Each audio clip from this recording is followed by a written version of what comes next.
I am Jessica. I'm the director of impact for Just Food.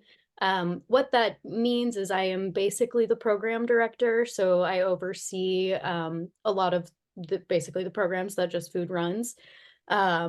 I did have to deal with a car accident in our parking lot though, and now since my title is impact director, it has kind of taken on a whole new meaning.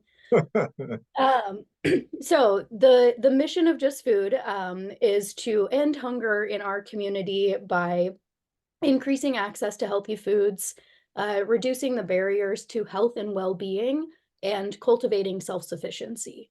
So we kind of have this like three-pronged approach to how we are trying to address the problem of hunger within Douglas County.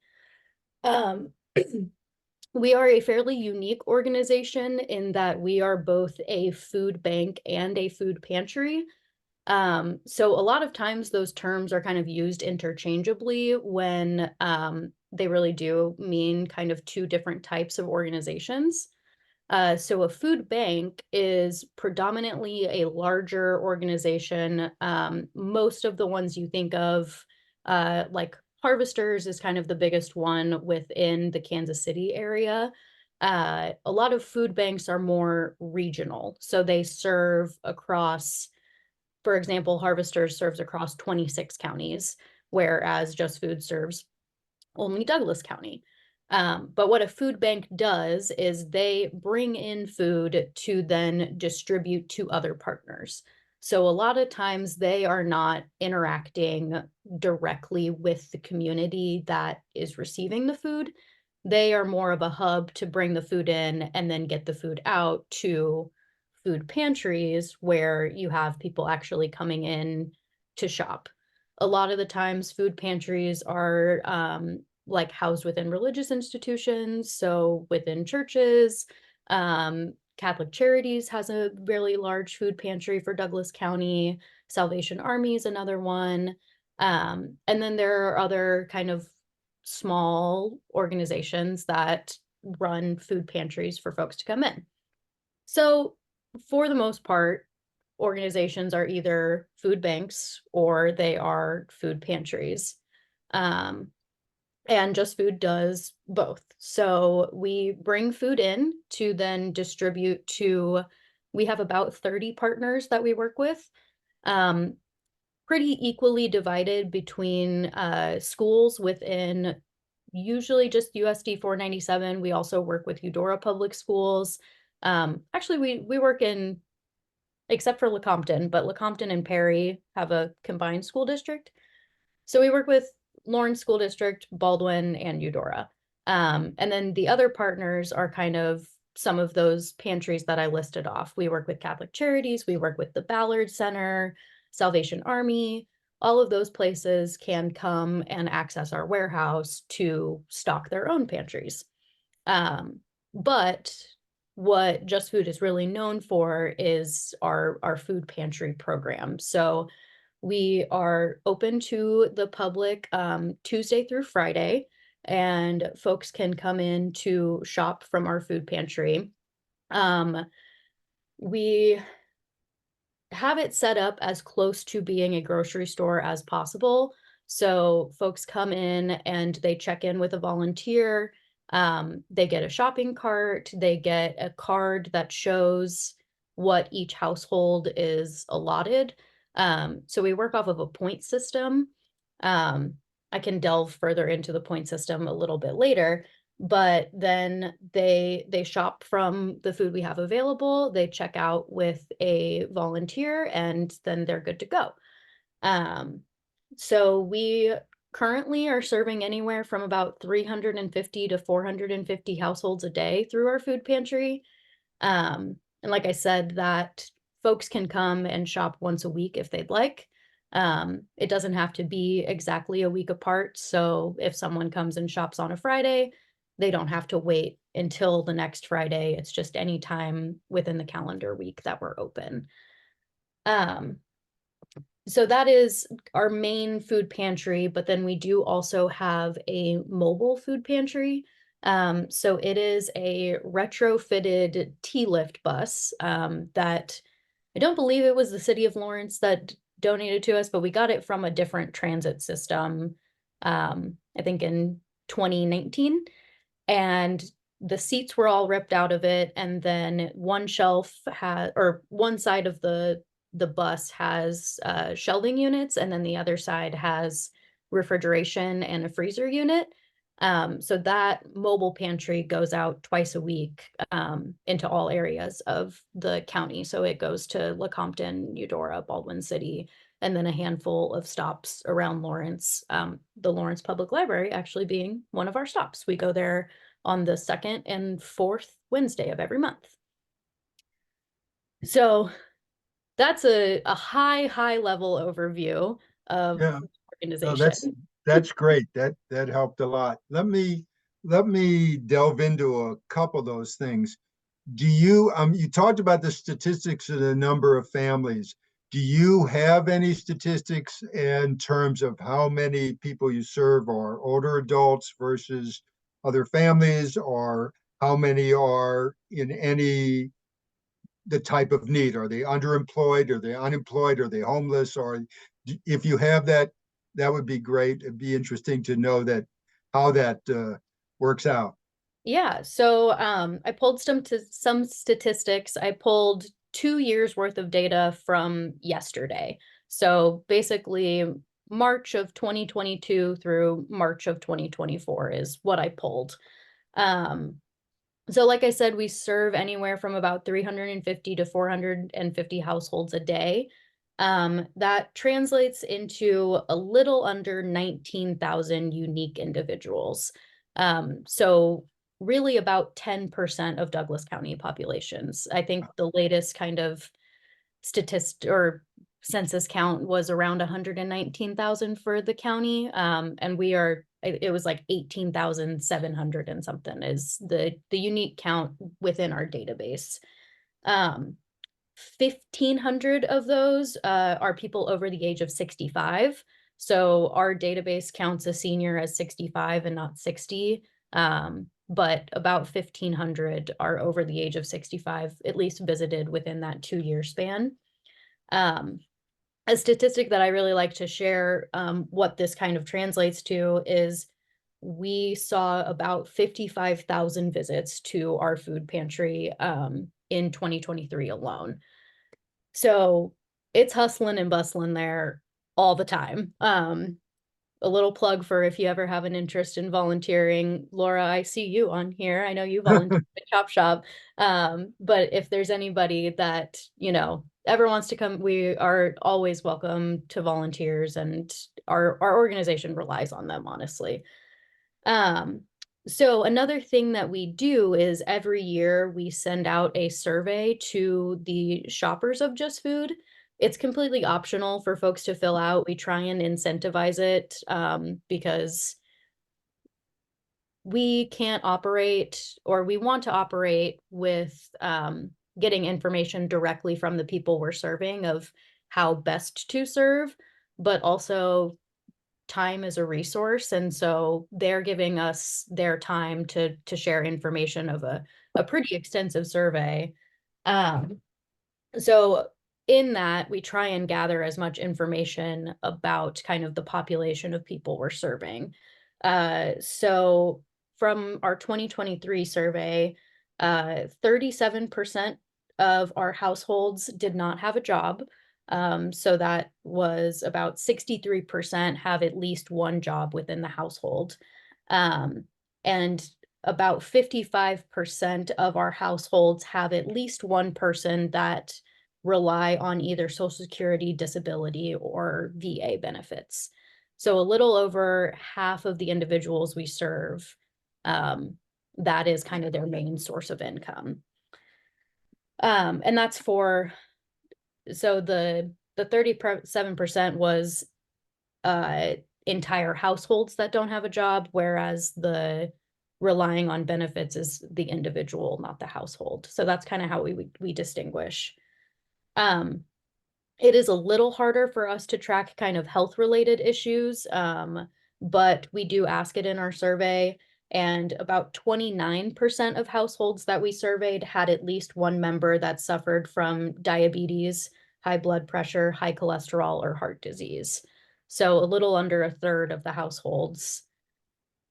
Um, Same with the health statistics. We don't have a ton of information around housing status. It is something that we ask on our initial shopper form, but most folks will just check undisclosed. So that's the kind of Right. highest count. But in that span that I pulled, we had approximately 300 households that indicated they were unhoused or living in a shelter situation. Okay.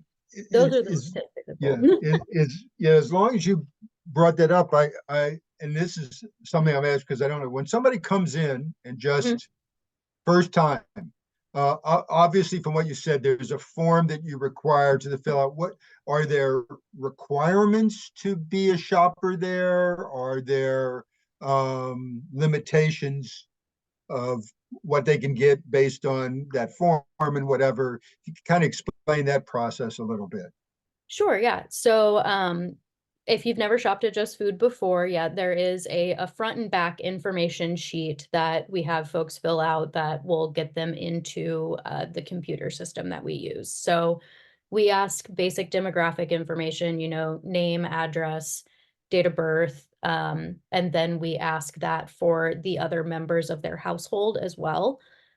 Um, we do not have any income restrictions.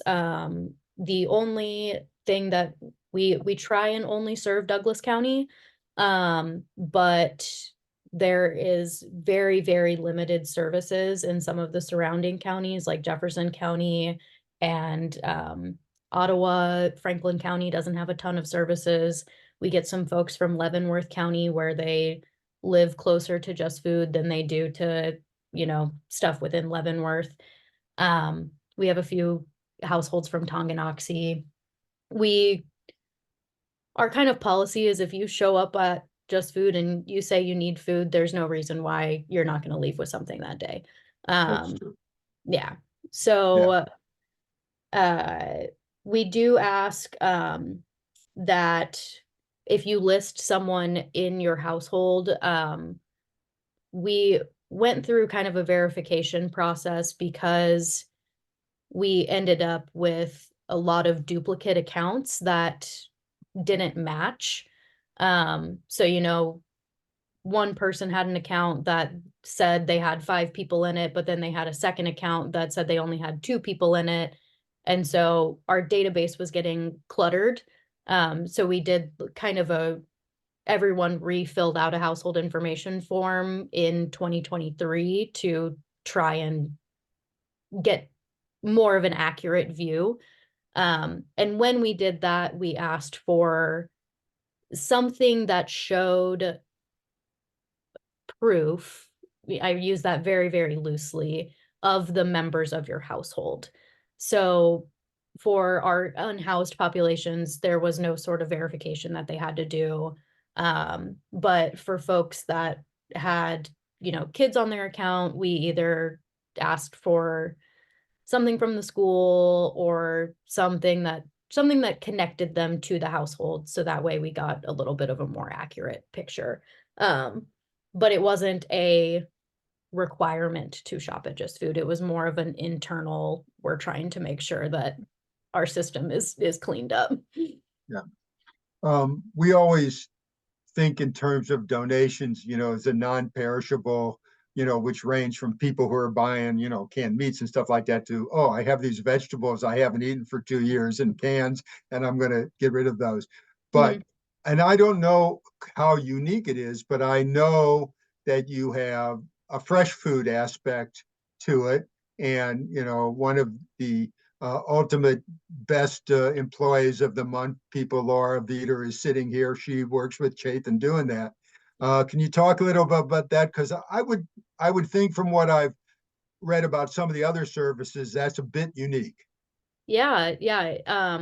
We actually just recently found out that there really aren't a whole lot of other organizations in the country doing the work that Chop Shop is doing currently. So it was really cool to see that, and we had a feature in Flatland, which is I think it's connected to KPR Yeah. somehow.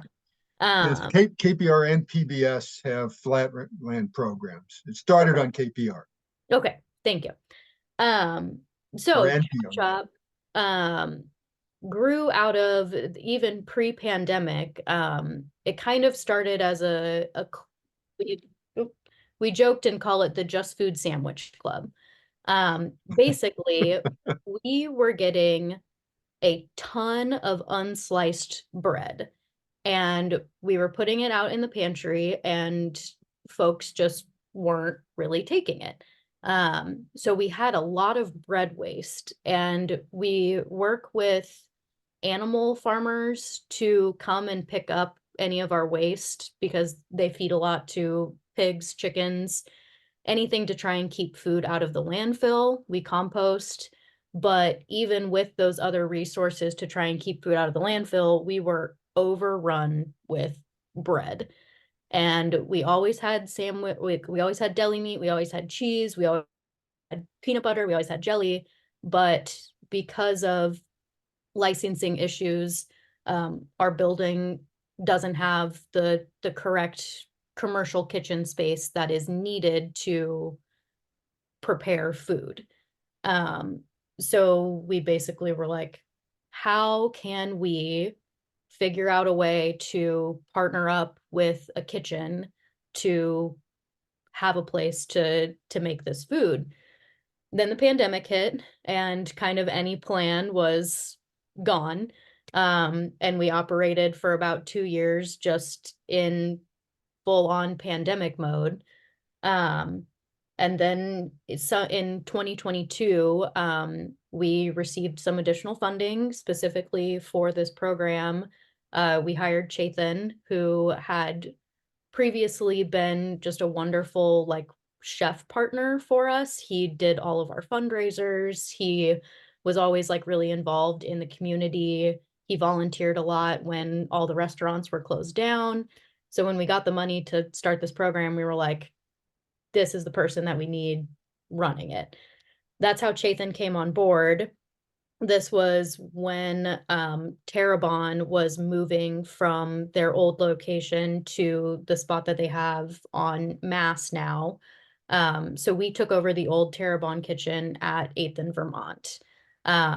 We share the space with JB's Tacos. So they use it on the weekends and they run their restaurant. And then Monday through Wednesday, Chop Shop is operating. So any food item that we cannot break down at the pantry gets brought over to Chop Shop. So it really expanded some of the donations we were able to take in, because the example that Chethan uses a lot is a 10 count can. So it's those massive, like 196-ounce cans, and we get them of big things of beans and spaghetti sauce and nacho cheese sauce, like all of these random things that even a household of 4 or 5 probably couldn't go through that entire can of food before it goes bad. So we were putting them out on our shelves and they just weren't really getting picked up. Chop Shop gives us a space to take all of this food and make it into ready to eat items for our pantry. So part of that shopper survey we send out every year is, what type of food items do you want to see more in our pantry? Produce is always a really big one, always more fresh produce. Meat is another big one, always looking for more frozen meat options, things that are obviously really expensive for families. But then kind of the third thing that we hear the most is ready to eat items, whether that is for our people who have limited like kitchens. So someone who's unhoused, someone who doesn't have a working stove, etc. Then there's also families who can get, you know, 2 big containers of really good pasta, be able to heat it up, and it's a fast meal for their families. But very relevant to the leftovers is the senior population. We have folks who are able to still kind of come in and shop, but don't have a ton of ability to cook at home for themselves anymore. This is stuff that they can very easily reheat, and Chaitin does a really good job of making it nutrient dense.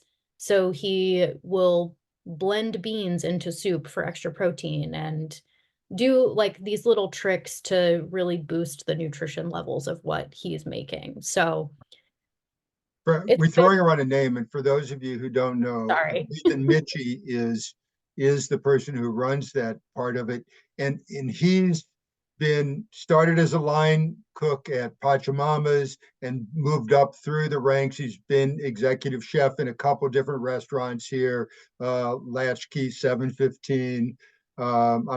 There's a couple others in between, Yeah. but he's been around. He's been very active in some of the fundraisers for Just Food and other agencies who have these big dinners and they bring in guest chefs. So his capability of taking beans and strawberry jelly and parsley and making something that's edible out of it, to take a ridiculous example, is pretty unbelievable. And that's the area that Laura volunteers for and is there probably as many hours as Jathan is there cooking with them too. And it's all, other than him, it's all the rest of them, I believe, are all volunteers. So it's a great thing. But that leads me to another question. From uh, and I'll get to yours in a second, Shelley, because that's a good one as well. Uh, are you looking for donations of fresh food from individuals? Like don't want me to bring in a chicken. You want to get those from a grocery store. Am I correct? You want me to bring in the non-perishables, or am I wrong? So there's a bit of a line. We cannot take anything that has been prepared in a personal kitchen. So, if you make a big pot of pasta and you have some leftovers, unfortunately, we can't take something like that. But if you go to the grocery store and you buy an extra pack of deli meat that you're not going to get through, that we can take. Or, you buy a second pack of chicken thighs and they're in your freezer and you're not going to use them. That stuff we can totally take. I think another misconception is that we can't take homegrown produce or like fresh chicken or farm eggs. And that stuff we can totally take. So if you have chickens that are going crazy in your backyard and laying dozens and dozens of eggs, we can totally take those. If you grow your own produce in the summer and you have a outburst of tomatoes, we love that kind of stuff. So as long as it hasn't been prepared in a non-commercial kitchen, bring it our way. Also, Shelley asked, she's assuming, are you still using recovered unused food from restaurants? Yeah, we are. So I can get into a little bit about how we get, or like kind of the proportions of where we get all our food from, if you think now would That would be be. great, I think. So, the majority, I would say about 60% of our food comes from Harvesters, which is the regional food bank. Um, Something that I don't think everyone knows is that that food is not always free. So Just Food has about a $40,000 a month food budget for purchasing food, and about 60% of that goes to Harvesters to purchase food. The rest of the purchased food is mostly milk, meat, eggs, and some produce, depending on the season. In the summer, we don't have to spend any money on produce because we're getting so much. But over the winter seasons, when not a lot is growing locally, we spend quite a bit of money on produce. So 60% of kind of our food comes from purchasing and from harvesters. The 40% then, a decent chunk of that, probably 25 to 30% of that is from food recovery. So that is kind of what falls into what Shelley was asking. Right. That is mostly from grocery stores. So we pick up from every major grocer in Lawrence, except for the two Dillons on 6th Street, Salvation Army picks up from. They have a small food recovery program as well. So they cover those two stores, and then we cover the other two Dillons, Sprouts, Walmart, Target, Natural Grocers, Hy-Vee. I think those are the big guys, the Merc. Um, and any food from them that would otherwise be thrown away, we pick up. Checkers, yes. Checkers we do pick up from. They are a machine because they have very little food waste. They will call us when they have stuff, but they've got some sort of magic going on there because they truly have very, very little waste. I think they take pretty good care of their employees, honestly, and give a lot of stuff to their employees, but when they do have waste, they will call us. Um, so yeah, we pick up anywhere from about 2,000 to 3,000 pounds of food a day comes from food recovery. Um, we have yet to hit the million-pound mark in a year, but we are so, so close. So that is about how much food is going to waste in Douglas County. It's like right under 1 million pounds of food a year. Um, and we get a lot of great stuff from grocery stores. And then part of that is we do recover from restaurants as well. Maselli's has been one of our biggest donors since, especially since the formation of Chop Shop.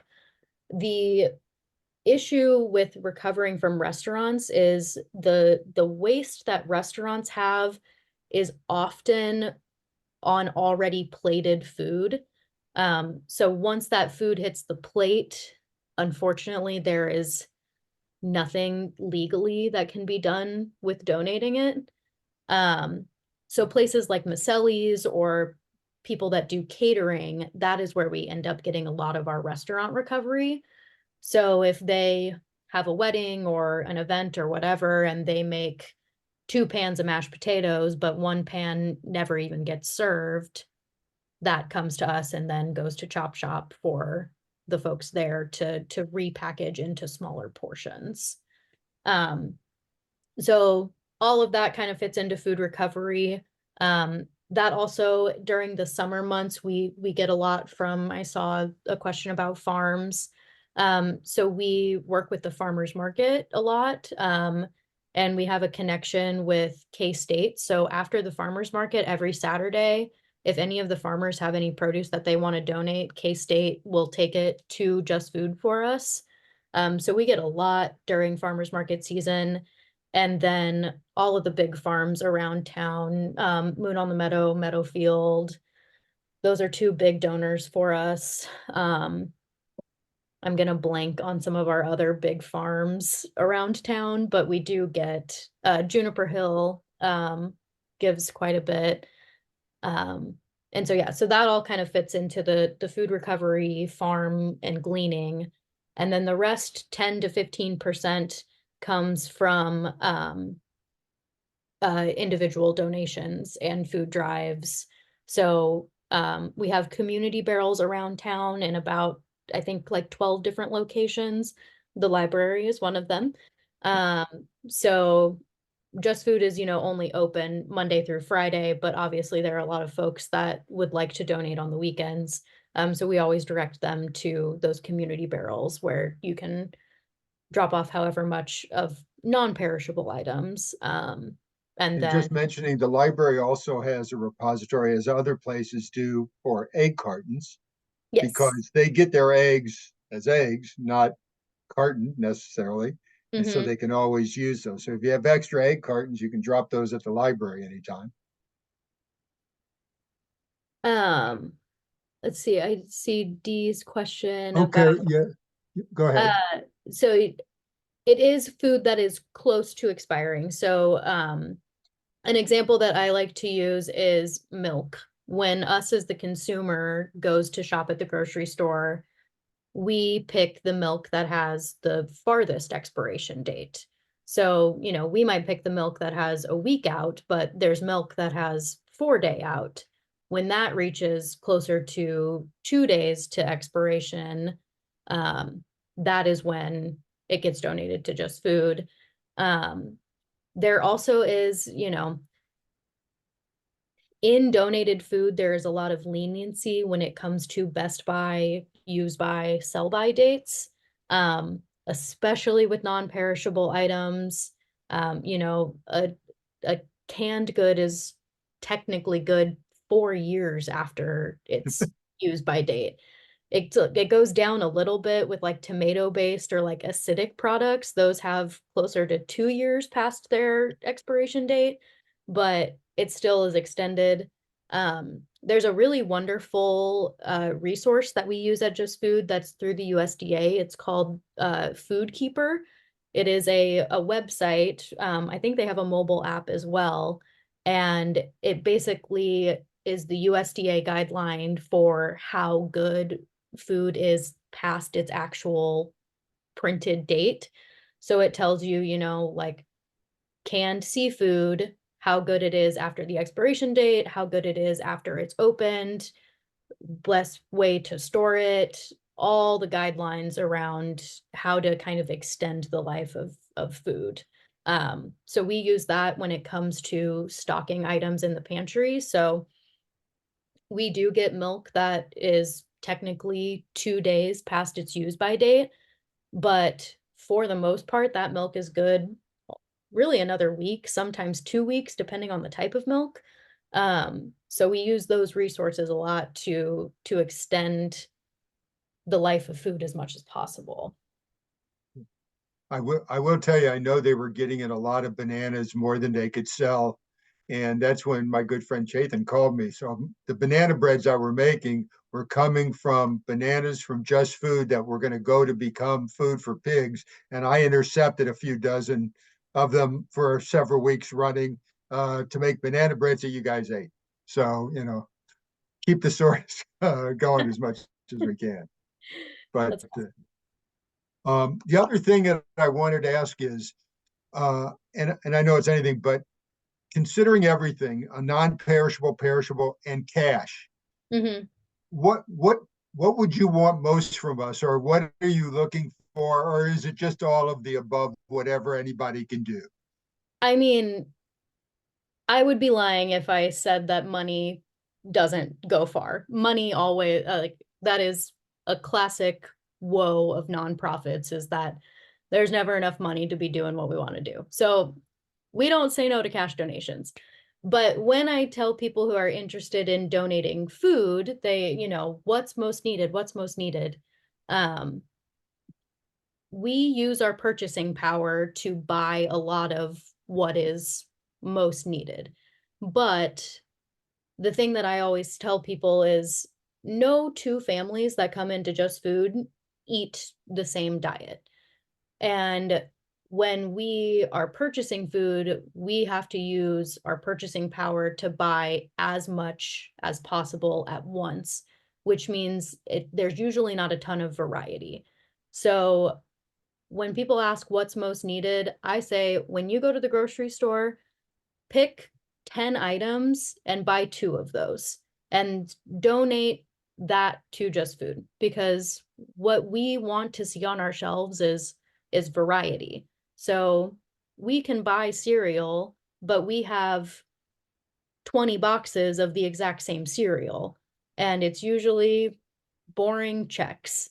So when people are able to go and shop and donate, we get a lot more variety.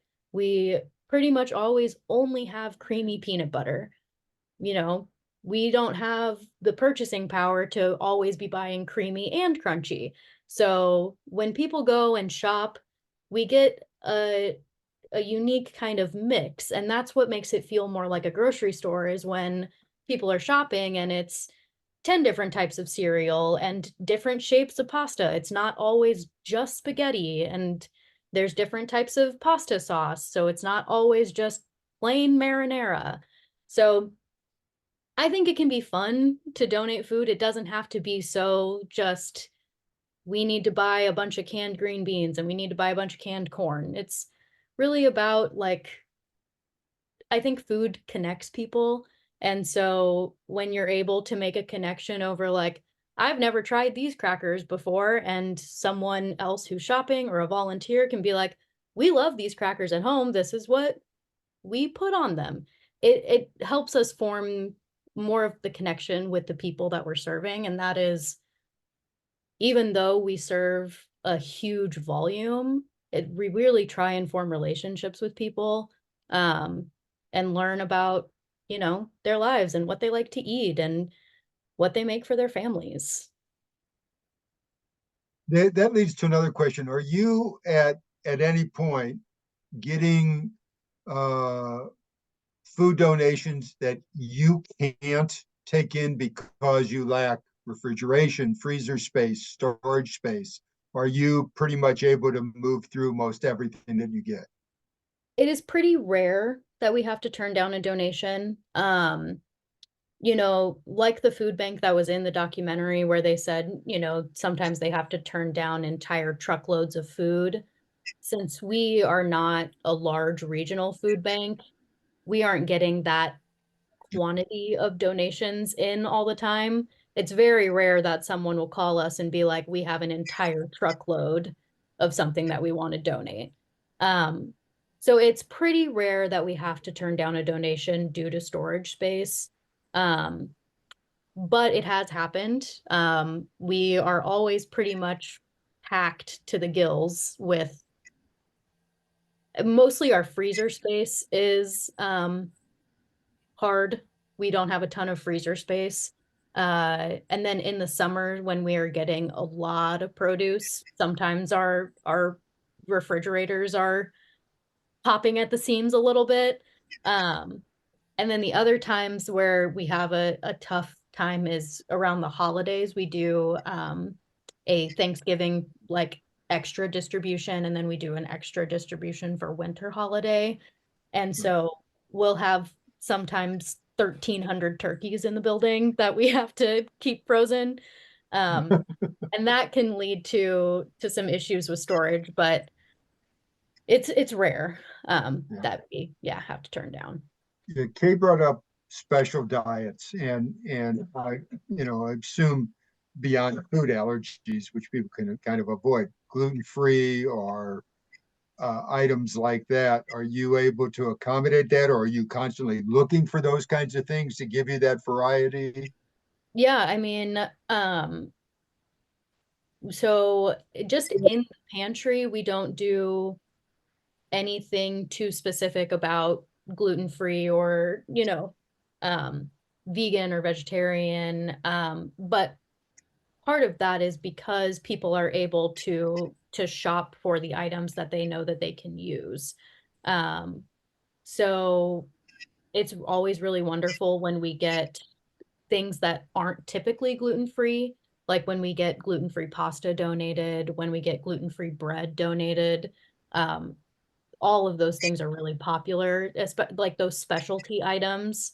Um, we would love to have more of because there is. And then something that I didn't speak on, but we do have a delivery program that started on the onset of the pandemic.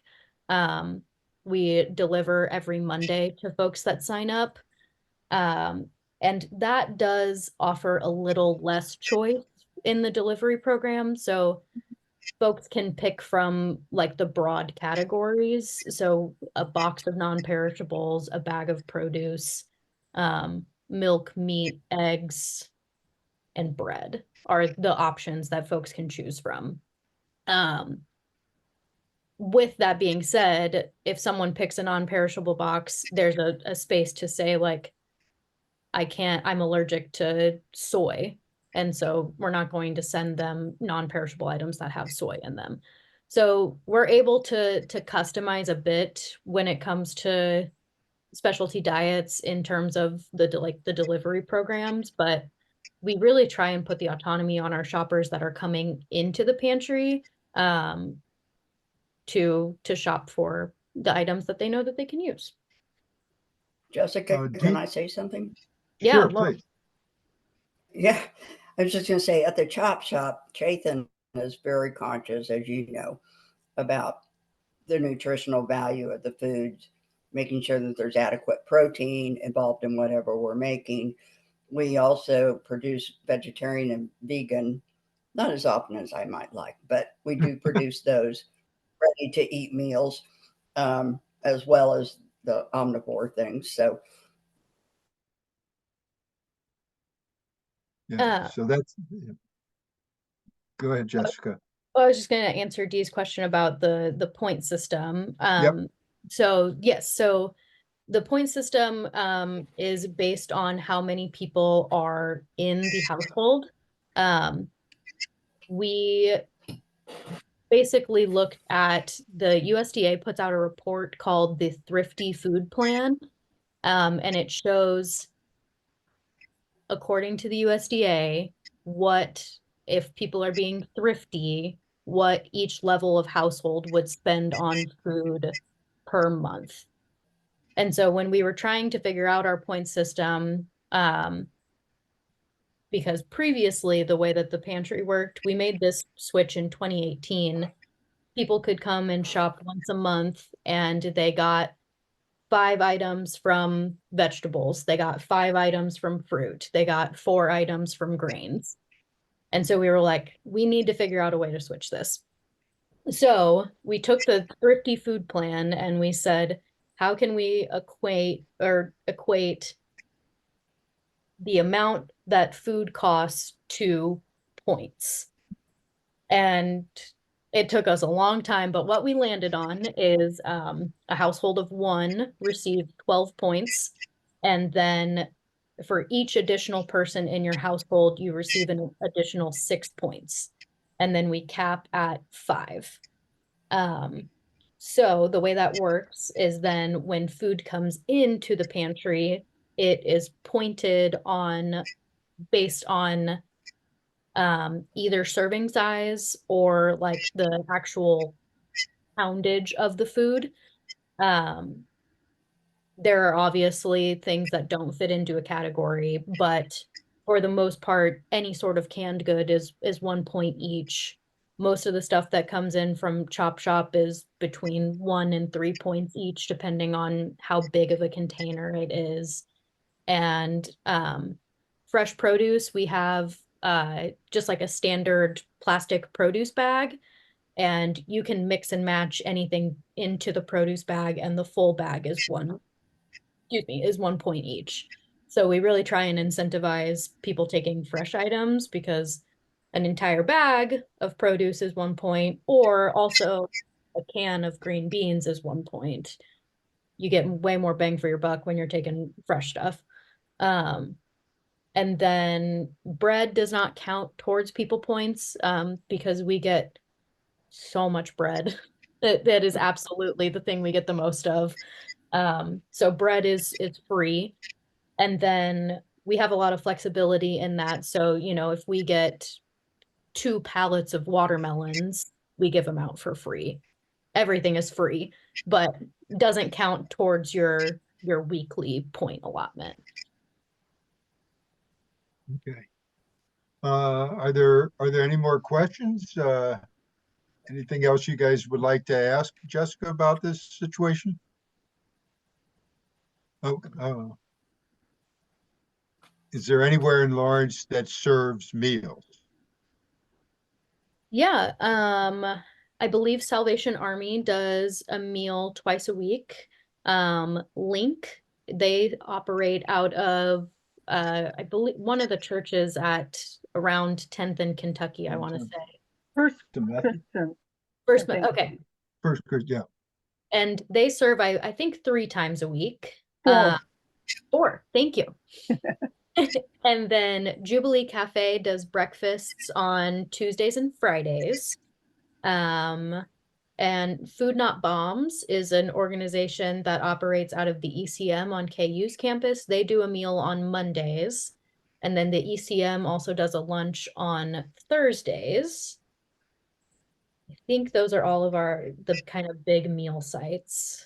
Oh, Sunrise Project at 15th and Leonard, they do a meal. I think they either every other week or once a month. But yeah, Link is the big downtown Right. meal site. Well, in the movie, they showed these big senior center community centers that had like a meal every day. And I thought that Babcock Place used to serve meals to seniors. Is that not happening anymore, or? I don't know if they serve meals outside of their like residence, but I think they have a kitchen on site for their residents. I used to be on the board of the senior center. We quit congregate meals probably 3 years before COVID, and then in the next year or two we gave up the home meal delivery service, which went to Midland, and they do all of this little part of Kansas, Jefferson, Douglas, Shawnee, I'm not sure. And then the hospital also does the restricted Meals on Wheels that you have to have a doctor's diet restrictions to have those meals brought to your home. But I want to compliment Just Food because of the home deliveries that I did for about 12 years, and having worked in inner city schools, I realize how much waste there is when people get food they may need food, but it's not food they like, so it's thrown away. I just couldn't believe how much there are in garbage cans of donated food when it's delivered and it's not what people want. So I think you do a good job letting people pick out and have a variety that they like. Thank you. Thank you, Ellen. There is one more program here in Lawrence.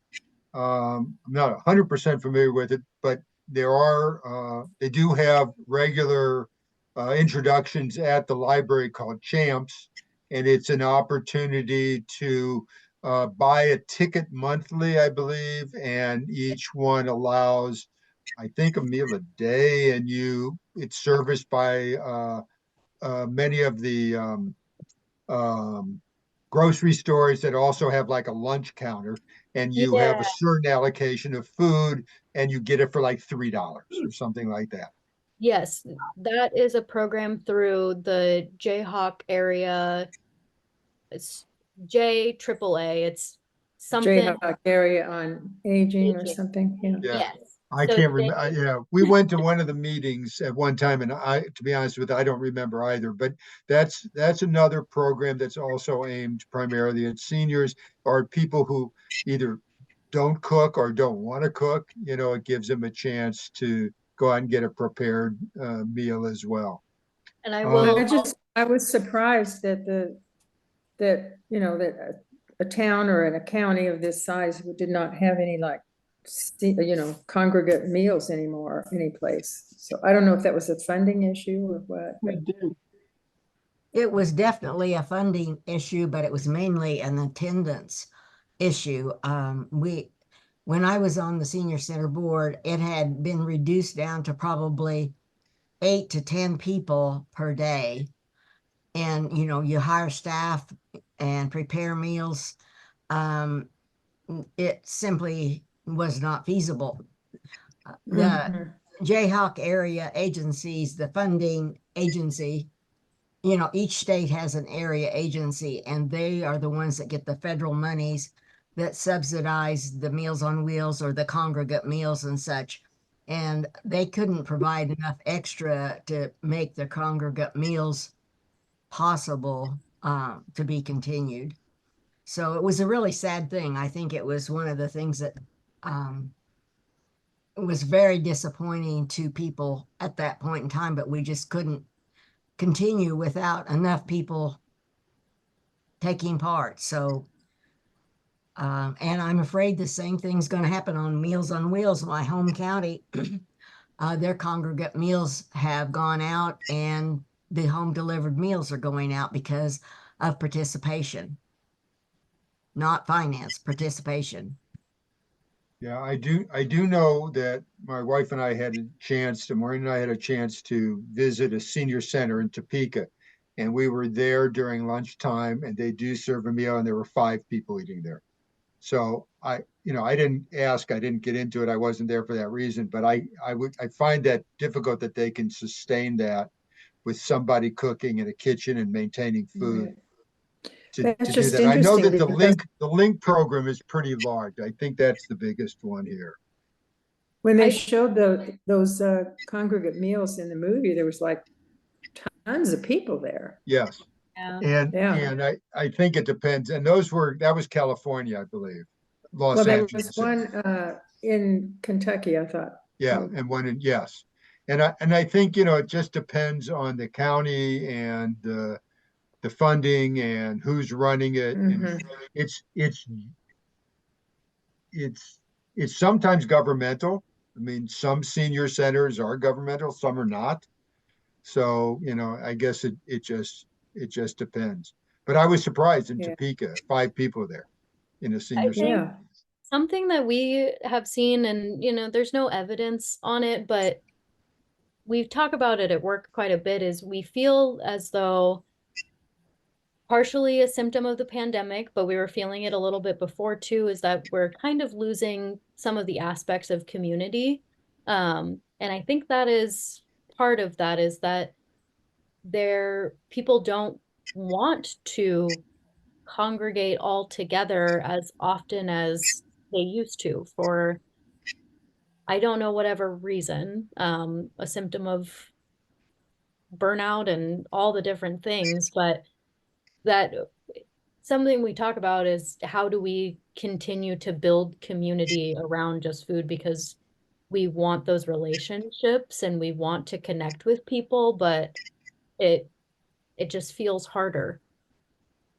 Well, my experience in working with the senior center and having delivered meals for years, and now I'm part of an organization called Community Village Lawrence. And I think the biggest reason seniors don't participate is transportation. I know with our volunteer group, over 50% of our requests for services are transportation, because we don't have, we have public transportation, but it's very difficult for seniors to access it and use it in the way that's viable for them. And I'm not criticizing. I think we have a very good public transportation system for most folks. It's just that as you become slower and have more difficulty waiting outside and stepping up steps and everything, it just becomes impossible. And Yeah. the senior center meals or wheels program is scheduled out 2 to 3 weeks in advance now. So I think the big hang up for seniors is transportation, not food. That's a good contribution. We're getting pretty much to the end, so I think we're going to have to cut it off. A couple things. First of all, I want to thank Jessica. It was great. I think we all learned some new stuff, and I think maybe we revved up some donations and talking about Just Food and getting people going. And, we'll all try to match the energy that Laura has to do what she does. But it's great. I will mention on a personal level that I had a discussion with my boss, Maureen, and we are going to once again, probably end of September, beginning of October, as it cools off, once again, have another retroactive Altman garden party. The reason I mentioned that, it's great. We have a lot of food, beer, wine, or cocktails, couple hours. You get to meet new people. It's really great. But most importantly, the cost of admission is at least $1 or a can of food for Just Food. The last 2 times we did it, we raised between $150 and $250 and about 5 large boxes of non-perishables. So I'll mention it to you first. I haven't put it in the calendar yet. We're looking at the date, but we'll have another one of those. It's usually on a Saturday afternoon to do that, and we can get some more food and cash over to Just Food. I love it. So, yep. So on that note, we'll go ahead and close. I want to thank all of you for joining us this evening. Once again, thank Jessica for participating. I think it was great, an excellent movie. So thank you. Appreciate it. Jessica, Thank you all for having me. This was a lot of fun. All right, we're going to close out now. I am going to stay on, and I'm going to ask Laura to stay on for a second because I got to talk to her about something about a computer while I have her on Zoom. Other than that, we'll see you all at whatever the next event is that you're going to for Retroactive. Have a good evening. Shay, try Sunrise Project. Oops, too bad. I'll email her, Shelley. Thank you. yeah, I saw your responses right Yeah. before I came in late for Yeah. this. My only quick thought was you're on it, but you're not signed in. So that's why it's going black. Are you signing in with your library card and your PIN number on Canopy? Well,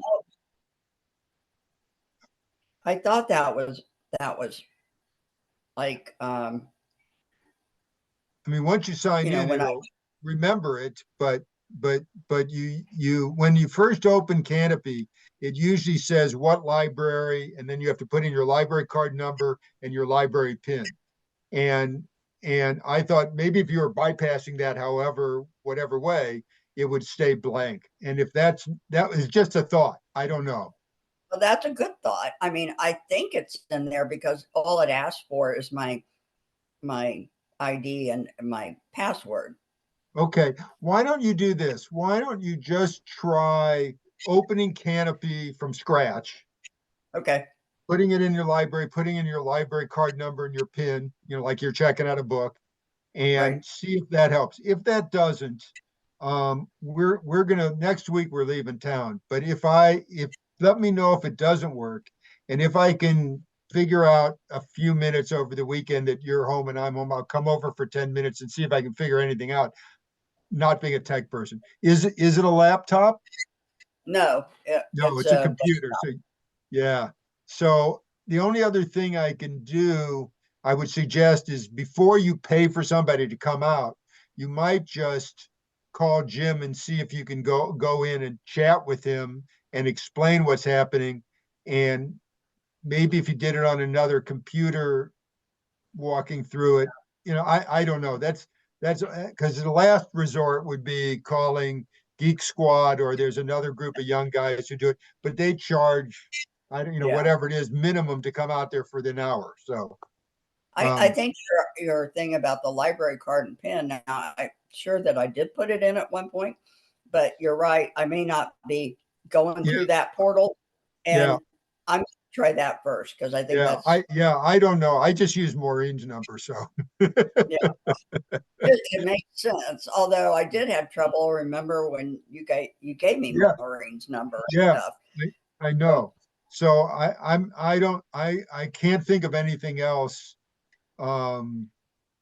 objectively with just chatting with you, but that was my only thought. And Okay.